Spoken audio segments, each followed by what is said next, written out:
అర్థం కల్పించవా అంతే. కనుక విద్యార్థిని నేను ఇంకా కూడా వెతుకుంటానండి. హిందూ వాడు వచ్చి మీకు చాలా బిరుదులు ఉన్నాయి కదా, కళానిధి అనే బిరుదు ఉంది కదా అని అంటే నేను చెప్పాను, కళానిధి అది కళానిధి, ఎవరో నిధులు కాదండి.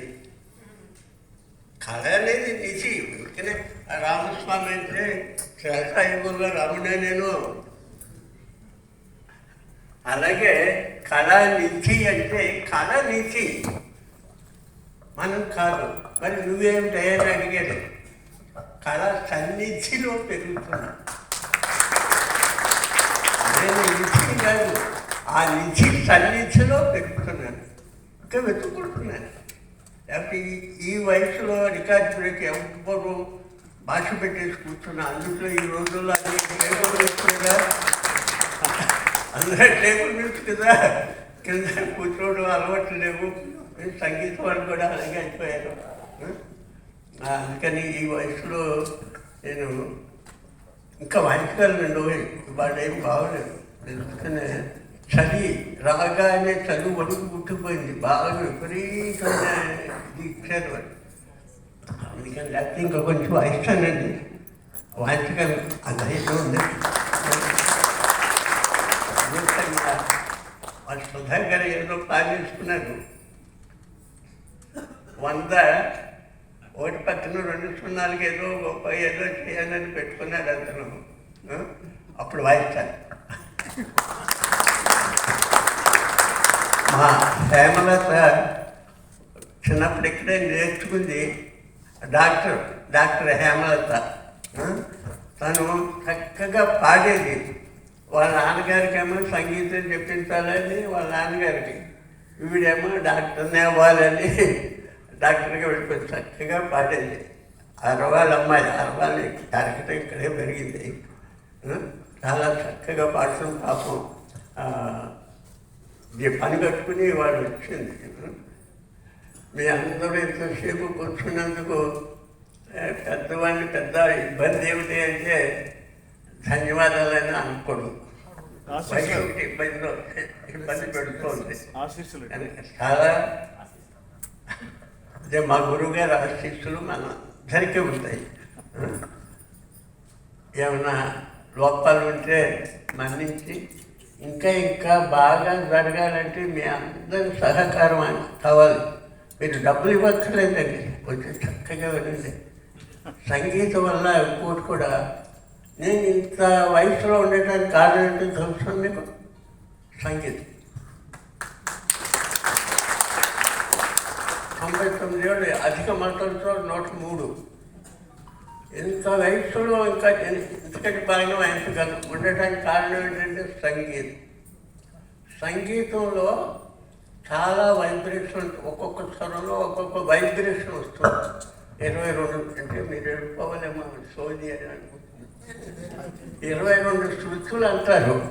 అంటే 22 రకాల సౌండ్లు. ప్రపంచంలో ఉన్న సౌండ్లన్నీ 22లో ఇమిట్ చేశాడు ఎవడ సంగీతం.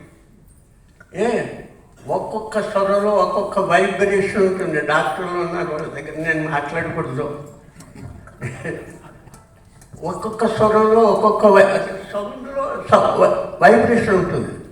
ఒక్కొక్క స్వరంలో ఒక్కొక్క వైబ్రేషన్ ఉంటుంది. అది బాడీ చాలా మంచిది. సజ్ఞంలో ఒక రకమైన, శుద్ధ రిక్షలో ఒక రకమైన వైబ్రేషన్ ఉంటుంది. ఇట్లా 22 శృతులు ఉంటాయి. 22 రకాల్లో ఏదో ఉరువు ఉందనుకోండి, అది ఏదో మన సంగీతంలో ఏదో స్వరంలో ఉండి ఉంటుంది. కాకి అరిచింది అనుకోండి, అది మన సంగీతంలో ప్రతి వాళ్ళకి ఒక శృతి ఉంటుంది.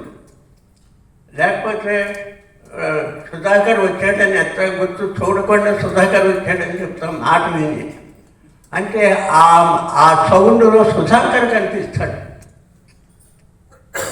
మనకి మనం చేసే వాటిలో మనకి చాలా తెలియవు. సౌండ్లో స్వరూపం ఉంటుంది. హార్న్ కొట్టుకొని మన కారు వచ్చింది అంటాం చూడకుండా. బామ్మ పిలుస్తుంది అంటాం, బామ్మ ఎక్కడో కూర్చుంది. అంటే ఆ పిలుపులో బామ్మ కనిపిస్తుంది, సౌండ్లో పిక్చర్ ఉంటుంది. ఇంకా సోదిగా ఎక్కువ మాట్లాడకూడదు. అందుకనే నేను ఇంత ఆరోగ్యంగా ఉండటానికి కారణం గురువుల కటాక్షం, తర్వాత సంగీతం. నాకు సంగీతం తప్ప ఇంకేం అక్కర్లేదు. చెప్పటం చాలా ఇష్టం అండి. చాలామందికి తెలియదు పాపం. చెప్పటం వల్ల విద్య పెరుగుతుంది అనేది చాలామంది వాడికి చెప్పేస్తే మన నెచ్చెలు ఎక్కుతాడేమో వాడికి అనేసి చెప్పకుండా ఉంటారు కొంతమంది. మా పిల్లలు అలా కాదు, మా వాళ్ళు అలా కాదు. చెప్పడం వల్ల విద్య పెరుగుతుంది. నాకు చాలా ఇష్టం. ఎందుకంటే వాడికి పలకదనుకోండి, పలకపోతే ఏం చెప్పితే వాడికి పలుకుతుందో యోచన చేస్తాం. అప్పుడు మనకు ఒక పాయింట్ దొరికిపోతుంది. వాడు పలకటం లేదు, నీ పలకి పొమ్మంటే పోతుంది. అది కంటే అదికంటే చెయ్యాలి. మనం చేయాలంటే కారణం వీడికి పలకటం లేదు, కారణం ఏంటని యోచన చేస్తాం. అప్పుడు దాంట్లో మరణం చచ్చిపోతుంది చెప్పేసి వాడిని దారిలో పెడతాం. అందుకనే గురువు చాలా గొప్ప స్థాయి. మాతృదేవోభవ, పితృదేవోభవ, గురుదేవోభవ. నేను గురువే అంటాను. ఎందుకనంటే గురువుగారి దగ్గరనే కదండి మనం ప్రపంచం అంతా తిరిగాం. దక్షిణ దేశం వెళ్ళి వైలిన్ వాయించడం అని నేనే. అదంతా గురువులు కదా. దక్షిణ దేశం వెళ్ళి వైలిన్ వాయించడం, నాకు అన్నవరపే కావాలనే స్థితికి పెరగడానికి కారణం ఎవరు? గురువు గారు. ఆ విద్య వల్లే కదా. ఎప్పుడో 46లో రామనాథ్ కృష్ణన్ ఇక్కడ కచ్చిడి వాయించాను. వాయిస్తే తెలుగులో అడిగాడు, ఎన్నారమ్మ బాణి உங்களுக்கு ఎప్పుడు వందుతుంది అని. అంటే మా బాణి మీకు ఎట్లా వచ్చిందని అడిగాడు. అడిగితే మా త్యాగరాజ స్వామి పరంపర అని చెప్పారు. అంటే మేము మా గురువుగారి సంగీతం విపరీతం బోరుడు కీర్తనలు ఉన్నాయి. చాలా పెద్ద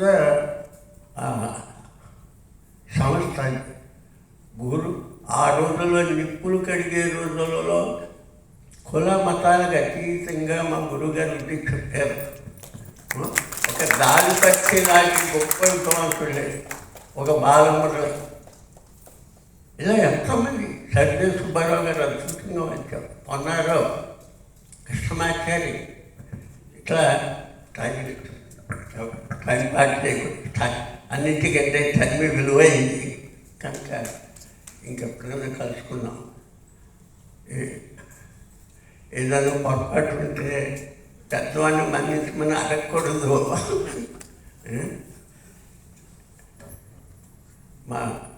ఇదంతా కూడా ఎక్కువగా బాధ్యత తీసుకుని అందరూ బాధ్యత తీసుకుంటున్నారు అందరూ కూడా. కానీ ఎవరో ఒకరు ముఖ్యంగా ఉండాలి కదా. మా సుధాకరు, మా అంజను కూడా. అంజను బాగా పాడుతుందండి. అంజన్ మీద నాకు కోపం, ఈసారి పాడలేదు. బాగా పిల్లలు బాగా తయారు చేస్తుంది. నాకు అనిపిస్తాం పిల్లలను బాగా తయారు చేసే వాళ్ళంటే నాకు చాలా అంటే సత్యమ వాళ్ళకి విరోధం కాదు, నాకు ఇష్టమైన పని. ఇట్లా కబుర్లు చెప్పుకుంటూ పోతే ఏదన్నా పొరపాటు మాట్లాడితే ఏమనుకోకండి. అంటే 97 దాటిన తర్వాత చంటి పిల్లలతోనే లెక్క. 97 దాటినాయి కనుక చంటి కుర్రాలాగానే మీరు అనుకుని మళ్ళించండి. చాలా అద్భుతంగా జరిగినాయి.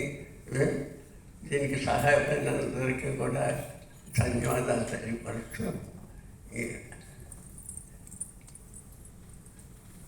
అన్నట్టు మృదంగిస్టులు ఎంత బాగా జరగడానికి మృదంగ విద్వాంసు మొట్టమొదట రాధాకృష్ణుడు గారు దీనికి అండగా ఉండేవారు. మొత్తం అంతా ఆయనే ఏర్పాట్లు చేశారు.